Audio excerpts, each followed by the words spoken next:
and partially through 7 Stories Press, which is a left publishing house. So welcome, Paul Zarembka.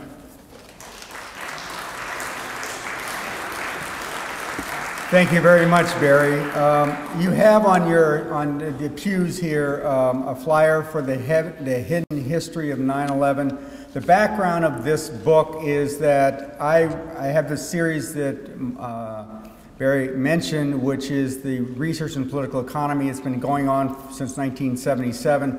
And there is a bunch of us who have been watching the 9/11 movement, and we wanted to get a book out, an edited book out, each of us doing our own specialties on the topic of 9/11. And I could offer easily my publication. I had a publisher, Elsevier of Holland, which never gave me any trouble any time, and they didn't give me any trouble on this issue. So that was published in the year 2006, and in 2008 we have just published it, which looks like this, coming out of 7 Stories Press in New York City. I think it's important just that much because that's the first time a major independent house in the United States has published something on 9/11. And also it's an American publisher, not a Dutch publisher or something like that. Furthermore, it's not an academic publisher. It's a book that they're offering at a retail price of $19.95. I don't know what it is over here, but it is over here in the corner of the room being offered. And I thank Ian Woods for making this available to you today. I only saw my own copy 4 days ago, so it's just hot off the press. Now I want to describe the book just for a few moments. I think it's one of the most comprehensive books on 9/11 because it doesn't focus on just one aspect of it. It spends 4 chapters talking about 9/11 itself, and then 4 chapters on the background of 9/11. The first chapter is one way people get into the issue of 9/11, and that is the so-called hijackers.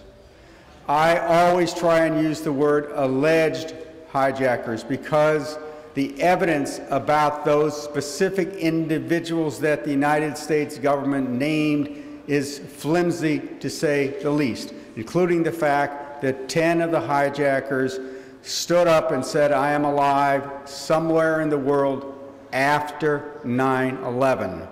And also there is evidence of at least one of the individuals, the pilot, this alleged pilot Jara for Flight 93, as having been in fact a duplicate. So the hidden history of 9/11 has photos of him, and you will see these are all except one official photos, and yet they are different individuals. So just in the government's own evidence is contradictions about the hijackers. The second chapter is my own chapter on put options that took place in the financial markets before 9/11, and a discussion about whether the flights themselves took off and whether there were people who interfered with the flight, not saying who those people might have been. My conclusion about that is that indeed the flights did take off, and indeed there was some interference by somebody on the plane, but beyond that I don't know. I give the possibility of some remote control at least equal weight, and perhaps more so than a human intervention in terms of where those planes went. The third chapter deals with the demolition of the 3 towers, not the 2 towers in New York City on 9/11. That's done probably by the most well-known person investigating 9/11, that's David Ray Griffin. And the 4th chapter discusses military exercises on that day which prevented any of those planes from being intercepted by what would normally be military operations. The next 4 chapters deal with the context of 9/11. The first one is by Nafeez Ahmed, who was also one of the earliest authors on the 9/11 issue. And he's making the case that there's an intertwining between this thing called Al-Qaida and Western intelligence agencies, which are so closely intertwined that you really can't say that there's a distinct operation out there, and we are here. So if you're reading an article in the newspaper about Al-Qaeda, you should be thinking also, hey, this is about our Western intelligence agent operations.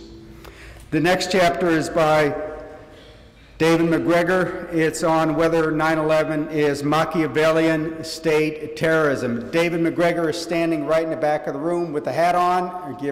Wave your hand there, David. He lives in this city, not far away. His basic point is kind of a theoretical point. Everybody has heard of Machiavelli, at least anybody who understands political theory. And the issue here is whether your own state could engage not in just mild Machiavellian operations, but big-time terrorist Machiavellian operations, whether it be the Canadian government, the American government, the Italian government, the German government, or the Kenyan government, okay?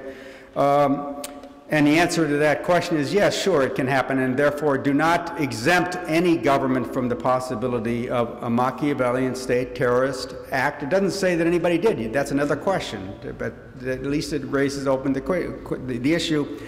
And he specifically shows a case which is documented for Canada to demonstrate the case. Right, David? Okay. And the last two chapters are one by by Bryan Sacks on the 9/11 Commission, indicating the background of the principals, particularly Philip Zelikow, who ran the 9/11 Commission, showing that it was not an independent commission and therefore was a commission which set up a history of 9/11. It's not itself a history of 9/11. It is not a true history of 9/11. It wrote a history that we're supposed to believe. And the last chapter is by another Canadian, Diana Rolfe, who lives in Ottawa, and her chapter is on Islamophobia and the background of the neocons in the United States and the Likud party in Israel, and showing the ideological interconnections there. In fact, even some ideological background behind that. What I like about the book is, first of all, I like every single chapter. I don't have any chapter that I feel like is a weak one. Sometimes you might feel that when I'm a long-term editor, I have that feeling. Sometimes I don't have that feeling about any chapter in this book. They all do with different topics.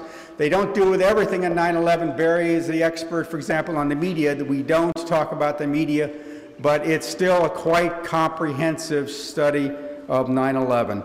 And there is updates. Yeah, I'm still talking about the hidden history of 9/11, right.